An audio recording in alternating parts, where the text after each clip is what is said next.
భద్రాచలం పట్టణంలోని వెంకటేశ్వర కాలనీలో వేంచేసి ఉన్న శ్రీ వెంకటేశ్వర స్వామి ఆలయంలో శనివారం తొలి ఏకాదశి సందర్భంగా విశేష పూజా కార్యక్రమాలు భక్తిశ్రద్ధల నడుమ ఘనంగా నిర్వహించారు.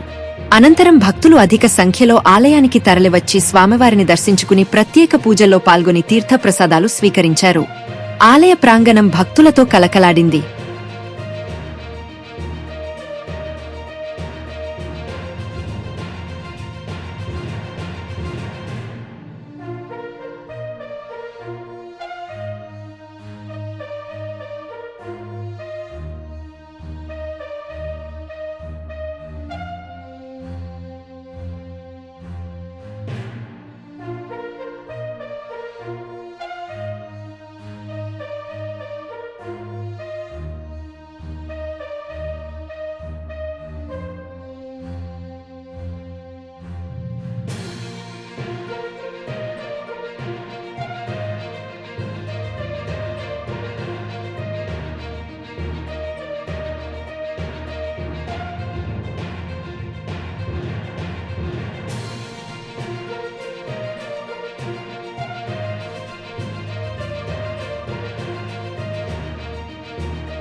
కళ్యాణాయ ధీర్దేర్ధినాం శ్రీ వెంకట నివాసాయ శ్రీనివాసాయ మంగళం.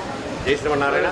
మన భద్రాచల క్షేత్రంలో సీతారామనగర్ కాలనీ విచ్చేసినటువంటి శ్రీ కళ్యాణ వెంకటేశ్వర స్వామివారి దేవాలయంలో తొలి ఏకాదశి శనివారం సందర్భంగా భక్తులు అధిక సంఖ్యలో విచ్చేసి స్వామివారి దర్శించుకున్నారు.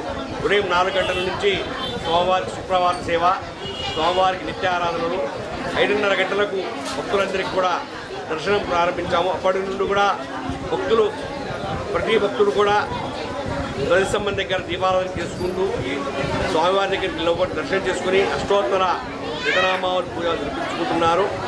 మరి మన తెలుగువారికి ఈ తొలి ఏకాదశి నుంచి మరణ సంక్రాంతి పండుగ వరకు కూడా ప్రతి నెల ప్రతి వారం కూడా ఒక పండుగ, విశేషమైనటువంటి పండుగలు వస్తాయి.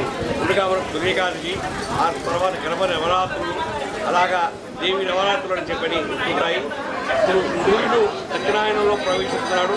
దక్షిణాయనంలో ప్రయాణం చేసేప్పుడు అనేకమైనటువంటి విశేషమైనటువంటి పండుగలు వస్తుంటాయి. ముఖ్యంగా ఈ తొలి ఏకాదశి రోజున విష్ణుమూర్తి పాలకడిలో శేషతల్పంపై పైన నిద్రించి మరణ ముక్కోటి రోజున మనందరికీ కూడా దర్శనం ఇవ్వడానికి కోరుకుంటున్నాడు.